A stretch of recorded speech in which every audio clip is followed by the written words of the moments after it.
Next one. So next question is from John Chambers. He says, is David Wood an old earth creationist or a young earth creationist? I've actually been, at some point, all of the major positions. I've been an atheistic evolutionist, a theistic evolutionist, an old earth creationist, a young earth creationist. So I've been all of the positions.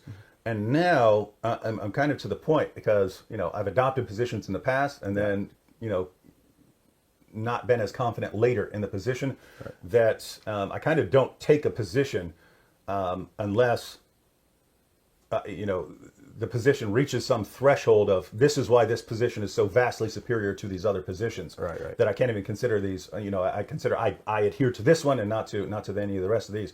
As far as I'm concerned now, the unbelievable position would be atheistic evolution. Right? I can't see any plausible reason to accept or believe that. It just seems utterly ridiculous.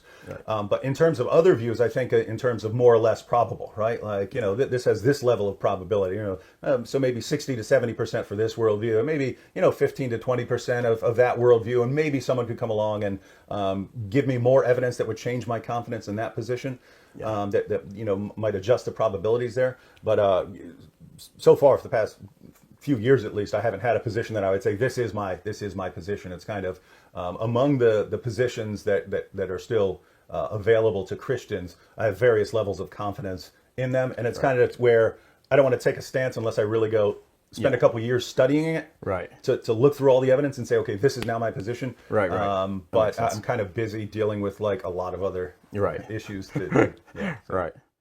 Even the infamous Bishop Ussher, the 17th century Irish cleric, calculated that if literally correct, the Bible places the start of Earth on October 23rd, 4004 BC, meaning even he would say the planet is at least 6,013 years old.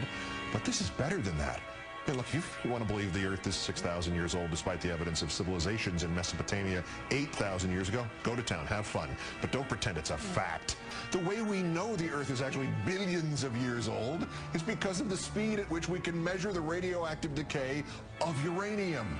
Carbon dating.